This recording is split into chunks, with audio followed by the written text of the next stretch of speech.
দুই শীর্ষ তালেবান নেতার বিরুদ্ধে আইসিসির গ্রেপ্তারি পরোয়ানা। আন্তর্জাতিক অপরাধ আইসিসি আফগানিস্তানের তালেবানের দুই শীর্ষ নেতার বিরুদ্ধে গ্রেপ্তারি পরোয়ানা জারি করেছে। তাদের বিরুদ্ধে দেশটির নারী ও শিশুদের নানাভাবে দমন পীড়নের অভিযোগ আনা হয়েছে।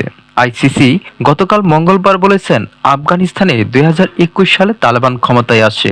এরপর থেকেই দেশটিতে নারী ও শিশুদের প্রতি যে আচরণ করা হয়েছে তাতে তালেবানের সর্বোচ্চ নেতা হাইবাতুল্লাহ আখুন্দজাদা এবং দেশটির প্রধান বিচারপতি আব্দুল হাকিম হাক্কানির বিরুদ্ধে মানবতা বিরোধী অপরাধ সংগঠনের অভিযোগে যুক্তিসঙ্গত ভিত্তি রয়েছে। তালেবান ক্ষমতা আসার পর নারী ও শিশুদের ওপর একের পর এক বিধিনিষেধ আরোপ করেছে। এর মধ্যে রয়েছে 12 বছরের বেশি বয়সী মেয়েদের পড়াশোনার উপর নিষেধাজ্ঞা আরোপ এবং অনেক চাকরি থেকে নারীদের বিরত রাখা।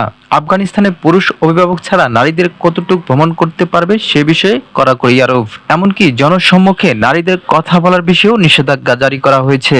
এক বিবৃতিতে আইসিসি জানিয়েছে, আফগানিস্তানের জনগণের ওপর কিছু নিয়ম ও নিষেধাজ্ঞা আরোপ করেছে তালেবান, তবে তারা নারী ও কিশোরীদের বিশেষভাবে লক্ষ্যবস্তু বানিয়েছে এবং তাদের মৌলিক অধিকার ও স্বাধীনতা থেকে বঞ্চিত করা হয়েছে।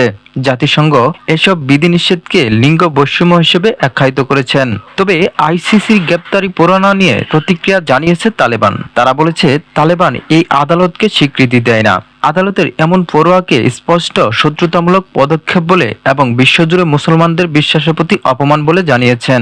তালেবান সরকারের দাবি, তারা আফগানিস্তানের সংস্কৃতি ও ইসলামের আইন অনুযায়ী নিজস্ব ব্যাখ্যায় ভিত্তিতে নারীদের সম্মান দিতে জানে এবং নারীদের অধিকারকে সম্মান দেয়।